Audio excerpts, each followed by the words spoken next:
था तुम्हारा?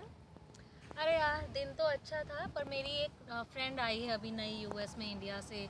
तो उनको कार लेना है, तो वो कार लेने का सोच रहे हैं। तो वो मेरे से पूछ रही थी कि क्या रूल्स एंड रेगुलेशन है या क्या डॉक्यूमेंट्स चाहिए कार लेने के लिए। तो फिर मैंने उसे बताया एसएसएन के बारे में कि यहाँ अगर कार लेना है तो एसएसएन नंबर होना चाहिए। बट जैसे मतलब उसको कुछ भी नहीं पता था एसएसएन के बारे में, तो मुझे उसे सब समझाना पड़ा कि एसएसएन यहाँ यूएस का, अमेरिका का ऑथराइज्ड आइडेंटिफिकेशन नंबर होता है। तो वो पूछ रही थी कि जैसे जो इंडियन ऑथराइज्ड डॉक्यूमेंट है, जैसे पैन कार्ड हो गया या आधार कार्ड हो गया या पासपोर्ट हो गया जो हमारा है, क्या भाई वो यूज़ नहीं कर सकते। तो मतलब उसको कुछ भी नॉलेज नहीं था इस सब के बारे में। तो मुझे उसे फिर पूरा ऐसे अच्छे से एक्सप्लेन करना पड़ा। एसएसएन मतलब सोशल सिक्योरिटी नंबर, वो यहाँ का ऑथराइज्ड नंबर है। और वो हमें जैसे इंडिया में आधार कार्ड या पैन कार्ड यूज़ होता है, यहाँ पे एसएसएन यूज़ होता है हर चीज़ के लिए। अगर आपको जॉब भी करना है तो you need SSN number. Even आपको बैंक में अकाउंट खुलवाना है या कोई भी मेडिकल बेनिफिट चाहिए या और कोई भी गवर्नमेंट बेनिफिट चाहिए या फिर कार लेना है या कुछ भी करना है, आपको हर चीज़ के लिए यहाँ पे एसएसएन नंबर होना बहुत ज़रूरी है। मतलब वो यहाँ का मेन ऑथराइज्ड आइडेंटिफिकेशन नंबर है, जिसके बिना हम यहाँ कुछ भी नहीं कर सकते हैं। तो मतलब उसको इस सब के बारे में कुछ पता ही नहीं था। उसको ये सब एक्सप्लेन करने में ही मेरे घंटों निकल गए आज ऑफिस में ही। फिर उसको ये सब बताते बताते ना मेरा भी ऐसे दिमाग इधर उधर हो गया, तो मेरा काम भी उसके बाद करने को मन नहीं किया। फिर मैंने आज अपना ऑफिस का काम भी जल्दी ख़त्म कर दिया।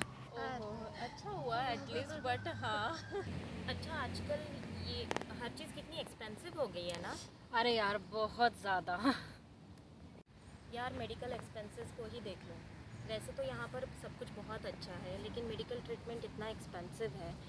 एक एक कंसल्टेशन के लिए डॉक्टर 300 to $500 का बिल पे करने के लिए कहते हैं। वैसे देखा जाए तो हमारी कंपनी की तरफ से हमें इंश्योरेंस जो मिलता है वो काफ़ी कुछ कवरेज दे देता है, लेकिन उसके बाद भी जो कोपे आता है वो भी मुझे बहुत एक्सपेंसिव लगता है। हाँ यार, मतलब हाँ वो तो है। किस हॉस्पिटल में जाती हो वैसे तुम? यार मैं तो ओवरलेक हॉस्पिटल जाती हूँ। वैसे तो हमारा एनुअल चेकअप फ्री ही होता है, तो हर साल हम लोग कर ही लेते हैं। लेकिन लास्ट ईयर क्या हुआ था ना हमारे साथ कि मेरे चेस्ट में थोड़ा पेन हो गया था।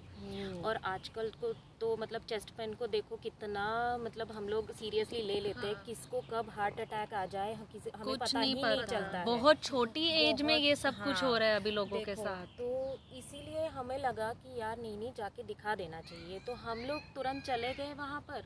और फिर पता हमें लगा कि अब ये जैसे कि आपको पता ही है कि यहाँ पे अपॉइंटमेंट तो तुरंत मिलती नहीं है। हाँ जी। तो और अगर आपको चेस्ट पेन हो रहा है तो डर के मारे हम लोग अर्जेंट केयर चले गए। और अर्जेंट केयर में जाने के बाद पता चला कि यहाँ तो ये ट्रीटमेंट होता ही नहीं है। तो उन्होंने कहा कि आप हमारे यहाँ ये ट्रीटमेंट होता नहीं है, आप स्वीडिश हॉस्पिटल में जाओ। तो हम लोग स्वीडिश गए। वहाँ जाके पता चला कि हमें तो इमरजेंसी जाना पड़ेगा। और फिर जब इमरजेंसी गए तो वहाँ जाके उन्होंने काफ़ी सारे टेस्ट कराए हमसे और फिर सब कुछ चेक किया। 1.5 घंटे तक हमें बिठाया और हर तरह का टेस्ट किया। काफ़ी सारी चीज़ें पूछी गई, जैसे कि फॉर एग्ज़ाम्पल किसी तरह का कोई आपको एलर्जी तो नहीं है किसी मेडिसिन से वगैरह। सब कुछ बहुत अच्छे से किया, डिटेल में सब कुछ पूछा और ट्रीटमेंट बहुत अच्छे से किया। और पूरी तरह से चेकअप के बाद पता चला कि कोई स्ट्रेस तो था ही नहीं। दरअसल देखा जाए तो वो मतलब स्ट्रेस की वजह से चेस्ट पेन था और हार्ट अटैक का कोई सिम्टम नहीं था। ओके। तो हम लोग थोड़ा रिलैक्स हो गए। वो अच्छा है। हाँ, और उस दिन हमें कुछ पे भी नहीं करना पड़ा। तो हम थोड़े और ज़्यादा रिलैक्स हो गए कि चलो ठीक है। और हम लोग घर आ गए। घर आने के बाद मतलब मेरा चेस्ट पेन भी धीरे धीरे कम हो गया। कुछ दिनों बाद मेरा मेडिकल बिल आया जिसमें मेरा इंश्योरेंस का कवरेज था 50%। लेकिन बिल था $4,000 का।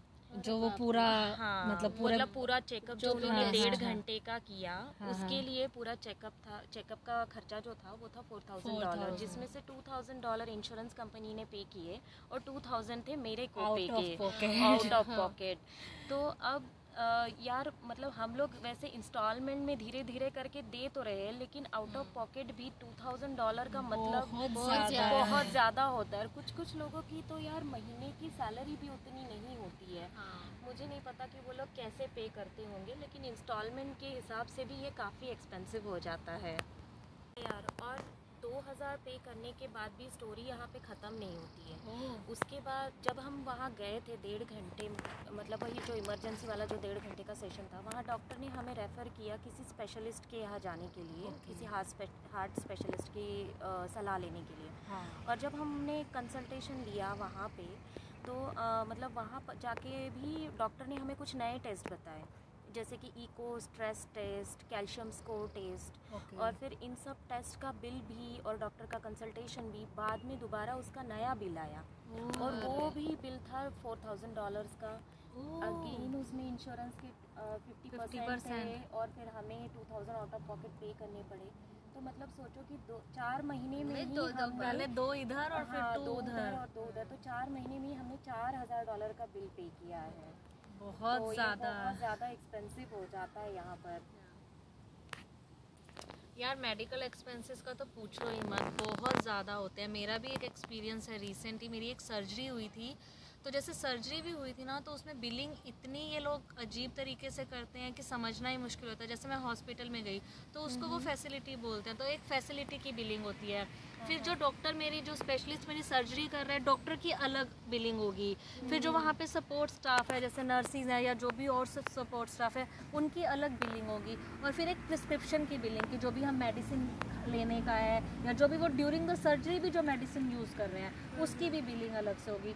तो मतलब ऐसे करते करते 3-4 अलग अलग कैटेगरीज बना देते हैं वो लोग बिलिंग की। और इंश्योरेंस का भी स्ट्रेट फॉरवर्ड नहीं रहता है। इंश्योरेंस में भी क्या होता है कि हर कैटेगरी का इंश्योरेंस कवरेज अलग होता है, कि वो फैसिलिटी में लेट से 70% सपोर्ट कर रहे हैं, 30% मुझे को पे करना है, डॉक्टर का 50% कर रहे हैं लेट से, मेडिसिन का तो 30-40% ही होता है ज़्यादातर, सपोर्ट स्टाफ का भी कम वाला ही रहता है।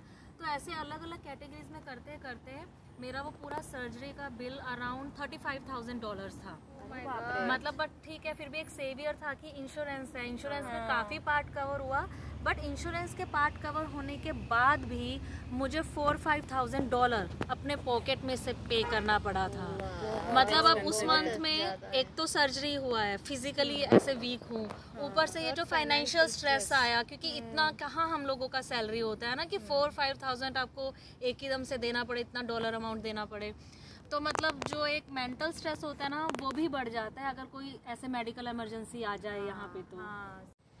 पर इस कंट्री की ना मुझे एक बात बहुत अच्छी लगती है, यहाँ पर बच्चों को डाइवर्स होना सिखाते हैं, सबके साथ रहना सिखाते हैं, इंडिपेंडेंट होना सिखाते हैं। लड़का हो या लड़की हो, किसी में कोई भेदभाव नहीं होता है।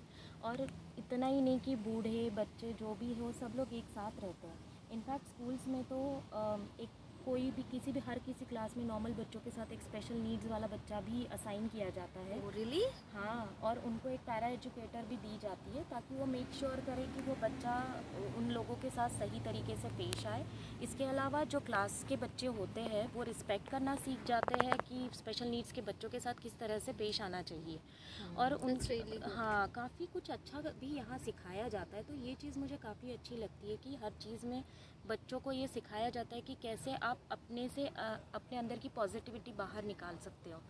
इसके अलावा उन्हें इंडिपेंडेंट होना सिखाया जाता है, हर चीज़ खुद करते हैं। क्लासरूम क्लीनिंग्स टैक्टिक्स बताई जाती है, जैसे हमारे यहाँ तो क्लीनिंग के बारे में कुछ बताया ही नहीं जाता, लेकिन पेरेंट्स पे डिपेंड होते हैं। तो सारी मतलब डिपेंडेंसी इतनी ज़्यादा होती है कि हमारे यहाँ बस एजुकेशन को ही स्ट्रेस आउट किया जाता है। लेकिन यहाँ एजुकेशन के साथ साथ बाकी चीज़ें भी बच्चों को सिखाई जाती है, जैसे फ़िज़िकल एजुकेशन हो गया या फिर क्लासरूम क्लीनिंग्स हो गई। उन्हें सिखाया जाता है कि कौन से बिन में किस तरह का कचरा डालना चाहिए, कंपोस्ट अलग होता है, रिसाइकलिंग अलग होता है, नॉर्मल अलग होता है। ये सारी चीज़ों में सेग्रीगेट करना भी सिखाया जाता है। तो गार्बेज कैसे डाला जाता है, ये सारी चीज़ें सिखाई जाती है। ऊपर से कुकिंग क्लासेस होती है। और फिर लड़का हो या लड़की, सबको दोनों को सिखाया जाता है। जेंडर इक्वालिटी बहुत मैटर करती है। इसके अलावा इनफैक्ट न सिर्फ जेंडर इक्वालिटी नहीं, हर तरह का इक्वालिटी सिखाया जाता है। जानवरों से कैसे पेश आना चाहिए, फॉर एग्जांपल आपके पेट्स हैं तो आपको पेट को जो है उनको भी रिस्पेक्ट देनी है, उनको भी हाय हेलो करना है। ये नहीं कि बस अरे ये तो पेट ही है, ऐसे नहीं। वो उनके साथ भी अच्छे से पेश आना सिखाते हैं, उनके साथ भी पूरी रिस्पेक्ट दिखाते हैं। तो ये सारी काफ़ी अच्छी चीज़ें बच्चों को सिखाई जाती है। मुझे इस कंट्री की ये चीज़ बहुत अच्छी लगती है। वो तो है।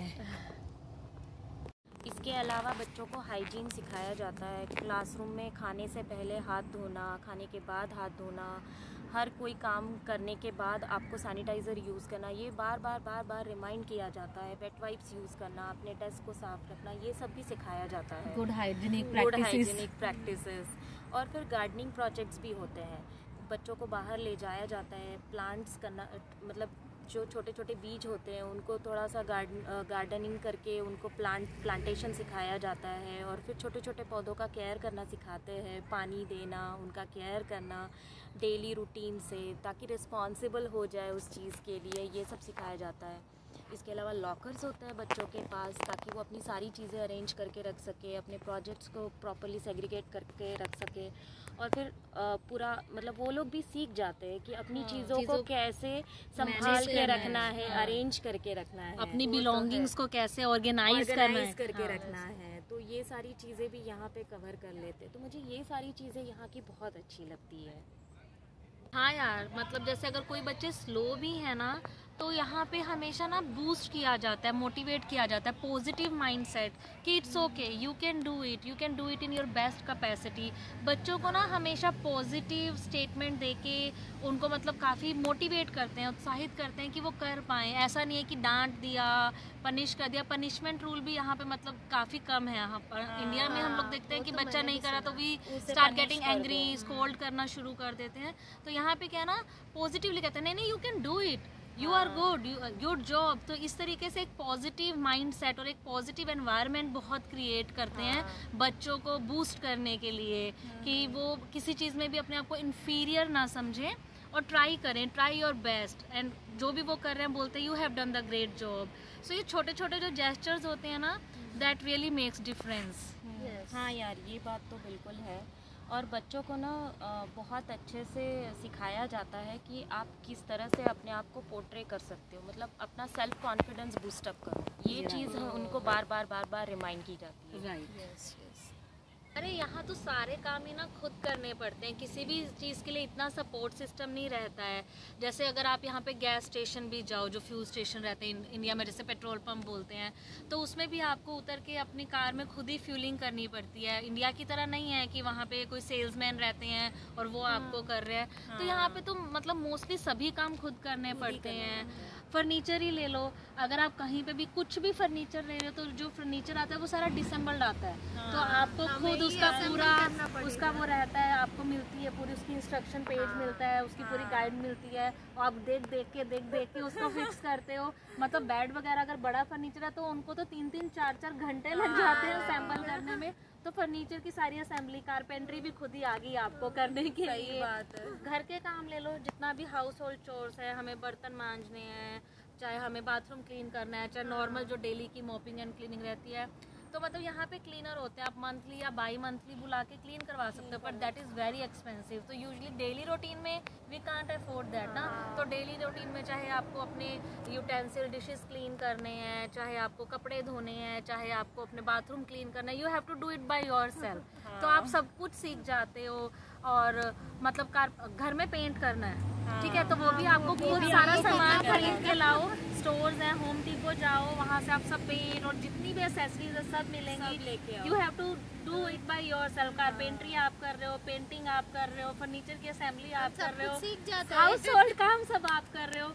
और इवन ऐसा नहीं है कि मतलब करना पड़ता है। मैंने बहुत लोग देखा है जो यहाँ रिटायर हो जाते हैं तो अब कुछ करने को नहीं है, इवन वो अपना घर भी खुद ही कंस्ट्रक्ट कर रहे होते हैं धीरे धीरे। जैसे भी मतलब यहाँ पे सब टूल्स गैजेट्स अवेलेबल हैं, गाइड्स अवेलेबल हैं, तो लोग मतलब हर कुछ ही खुद कर लेते हैं। मतलब इजीली अवेलेबल है। हाँ, पर वो मतलब सिखा देते हैं। ऐसा नहीं है कि हर चीज़ के लिए हम आउटसोर्सिंग के लिए ढूंढ रहे हैं, खुद को सिखा देता है काम करना ये देश। नहीं, और यहाँ की लाइफ आपको मल्टीटास्किंग करना सिखा ही देती है। हाँ, और यहाँ पर जिनके अपने घर होते हैं उनको तो प्लम्बिंग, इलेक्ट्रिकल वर्क ये सब भी खुद ही करना पड़ता है।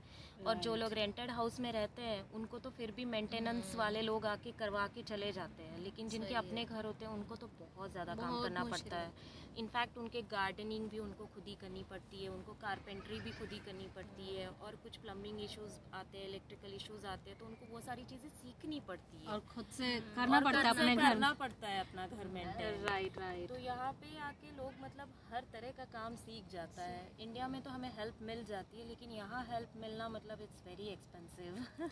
हम लोग जैसे इंडिया से है ना, वहाँ पे यही कल्चर है कि हर चीज़ के लिए हम बाहर पे करते हैं, हेल्पिंग हैंड ढूंढते हैं, हर काम के लिए रहता है कि ठीक है प्लम्बिंग है तो प्लम्बर को बुला लो, हर चीज़ के लिए हम बाहर ढूंढते हैं। पर यहाँ का यही कल्चर अच्छा लगता है कि ये लोग ना बच्चों को बचपन से ही उतना इंडिपेंडेंटली सिखाते हैं कि वो अपने काम खुद कर सके। तो वही होता है कि जो बचपन से वो सीखते हैं ना, फिर बड़े होके वो खुद ही करते हैं। तो हम लोगों के लिए ऐसा नहीं है, हम जो बाहर से आए हमें एक बार आके यहाँ थोड़ा सा शौक लगता है कि चेंज लगता है कि अरे खुद से सब कुछ करना है। तो मतलब जैसे हम लोगों को फिर भी रहता है कि कोई मिल जाए और हम पे कर दें उसको, वो आके हमारे लिए ये काम कर दें, क्योंकि हमने कभी बचपन से सीखा ही नहीं। तो मैं सोचती हूँ कि काश हमारे कंट्री में भी ऐसे होते हैं ना, तो हम भी सीख सकते थे ये चीज़ें बचपन से ही। तो अभी आके हमें रहता है कि अरे यार कहीं कोई बता दो, कोई आके हमारे घर की ये चीज़ें कर दे। बट चलो अभी आके यहाँ सीखने को मिल रहा है, वही बहुत है। और इवन क्या है ना कि अपने जैसे कल्चर वही है कि हमारे यहाँ पे लड़का लड़की का एक डिफरेंस होता है कि लड़कियों को घर का काम करना सिखाया जाता है, लड़का बाहर जाके कमा कर लाएगा। बस वो एक कैटेगरी बना देते हैं, एक बॉक्स बना देते हैं कि ये काम आपका है और ये काम आपका है। यहाँ पे ऐसी सोच नहीं है, दोनों लड़का हो या लड़की है वो कमाने के लिए भी बाहर जाते हैं, अर्निंग भी है, और फिर घर आके जितने भी हाउस होल्ड काम है, चाहे कुकिंग है, चाहे बर्तन मांजना है, वो भी मिलकर करते हैं। उनका प्रॉपर कि ठीक है अगर आज एक बंदा बर्तन मांज रहा है तो कल दूसरा कर रहा है, एक ने लंच कुक किया तो एक कोई डिनर लंच कुक कर रहा है। तो ये सब चीज़ें रहती हैं ना जो, तो मतलब काम भी दोनों कर रहे हैं, सब चीज़ें मतलब लड़का लड़की हस्बैंड वाइफ है या ब्रदर सिस्टर भी है किसी एक की, तो वो मिलकर करते हैं, इक्वल शेयर, इक्वालिटी। हमारे यहाँ ऐसा नहीं है ना, थोड़ा सा अभी भी वो चीज़ें हैं कि बहू ये काम करेगी, वो बहू वाला कल्चर, वो बेटे वाला कल्चर अभी भी है थोड़ा। पर हाँ ठीक है, यहाँ आके सीखने को मिल रहा है। अच्छा उनको ये भी लगता है कि अरे वहाँ तो डिश वॉशर है, अरे वो तो वॉशिंग मशीन है। पर जिस तरीके की कुकिंग हमारी रहती है, हम सारे बर्तन डिश वॉशर में नहीं डाल सकते। चाय बना रहे हैं, वो पूरा पैन हमारा, वो तो उसको पूरा क्लीन ही करना पड़ेगा। हम जैसे जो सब्जियां बनाते हैं, दाल बना रहे हैं, वो सब पूरा ऐसे लग जाता है। डिश वॉशर में भी सिर्फ वही बर्तन जाते हैं जिसमें कुछ चिपका नहीं है, ठीक है। मशीन में भी अब हम लोगों के डेलिकेट कपड़े हैं, साड़ीज हैं, वो इंडियन हमारे लहंगे वगैरह, वो थोड़ी ही आपकी वॉशिंग मशीन में जाएंगे। You have to take care of that कि आप उसको आराम से कर रहे हो। तो वो है, ऐसा नहीं है कि वॉशिंग मशीन और डिश वॉशर होने से काम ही नहीं है, काम उतना ही है। हाँ तो पर यहाँ पे वही कि लड़का लड़की में फ़र्क नहीं है ना, तो सब मिलकर करते हैं। तो वो चलो थोड़ा अलग है और जो अच्छा है। तो मुझे तो यहाँ का ये कल्चर बहुत पसंद है कि बच्चों को भी शुरू से इंडिपेंडेंट और इक्वालिटी सिखाया जाता है, तो वो बड़े होके भी फिर कोई इश्यूज नहीं आते, उनको पता है कि यही सिस्टम है।